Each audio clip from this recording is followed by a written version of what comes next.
Right, those were the top headlines that we are tracking for you at this hour. Let's get started with all the total latest developments that we have coming in for you. The US-Israel war on Iran is now in its third week. Here are the latest developments. As the conflict in West Asia continues in its third week, Israel's ministry says it has intercepted Iranian missiles heading towards Tel Aviv. Residents have been urged to take shelter as air raid sirens continue to blare across multiple regions. A new video has surfaced showing the aftermath of a strike in Tehran's Sharak-e-Gharb district. US and Israeli forces unleashed heavy bombardments on military targets in the Iranian capital as the war continues to spread across multiple fronts. In Baghdad's Green Zone, a drone strike ignited a fire at the Al Rashid Hotel. According to the Iraq's Interior Ministry, no one was injured in the attack. Witnesses saw a fire break out on the roof of the hotel, and a street leading to the hotel was blocked by a large security deployment with firefighters and ambulances present. Iraq's Prime Minister condemned the attacks, including one on a southern oil field, calling them threats to national security and vowing swift justice. Iraqi security sources say a wave of drone and rocket attacks targeted the US embassy in Baghdad. They described it as the most intense assault since the strikes began, with at least 3 drones and 4 rockets attacking the embassy. One drone reportedly crashed inside the embassy.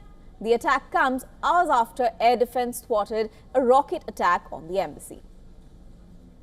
Iran's Foreign Minister Abbas Araghchi declared that Tehran has not sought a ceasefire with the US, insisting any end to the conflict must guarantee attacks on Iran will not be repeated. Speaking in Tehran, Araghchi accused adversaries of pushing for unconditional surrender and said Iran's opponents are now appealing to countries they once considered hostile for help in securing the Strait of Hormuz. Meanwhile, Iranian Foreign Ministry spokesperson blamed joint US-Israeli operations for the current crisis, stressing Iran's willingness to maintain regional ties provided neighboring states do not allow their territory to be used against Iran.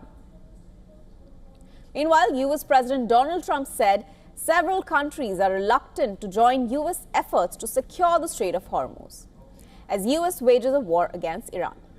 Singling out the UK PM Keir Starmer, Trump admitted he was not happy with the UK's reluctance to get involved with the war in Iran. Speaking to reporters at the Oval Office, Trump claimed US strikes have decimated Iran's military leadership and warned that nations relying heavily on oil shipments through the strait, such as China, Japan, and South Korea, should be helping the US secure the vital waterway. Israeli warplanes launched a series of heavy dawn raids across Beirut, striking at least 3 neighborhoods and hitting a high-rise residential building. According to Lebanon's national news agency, the strikes targeted the Kafat, Haret, Rik, and Doha Armon districts, with witness reporting massive explosions and columns of smoke rising over the city's southern suburbs.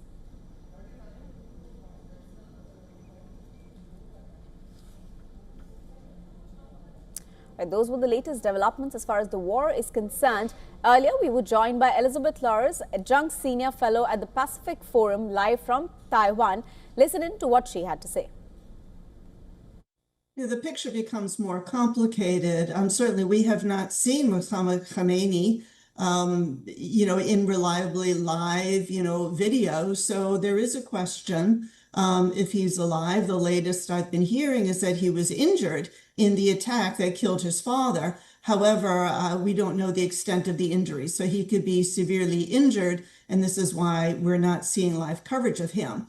And so if Trump really wanted to sit down at a table and engage in diplomacy the way the foreign minister of Iran, says that they should have done, it is kind of tricky. Who's he going to sit down with? The foreign minister? The foreign minister doesn't have ultimate authority. In Iran, it's the supreme leader, the supreme jurist, who is head of the theocracy there. That is the one that the United States would have to talk with. So with that leader being missing, it does rather complicate the picture. However, it doesn't look like either party is ready to sit down and talk negotiations and talk peace talks yet anyway. You know, the problem is there are a lot of forces in and around Tehran. Number one, of course, the Islamic Republican Guard, but the supreme jurist is the head of that. And again, he's missing in action.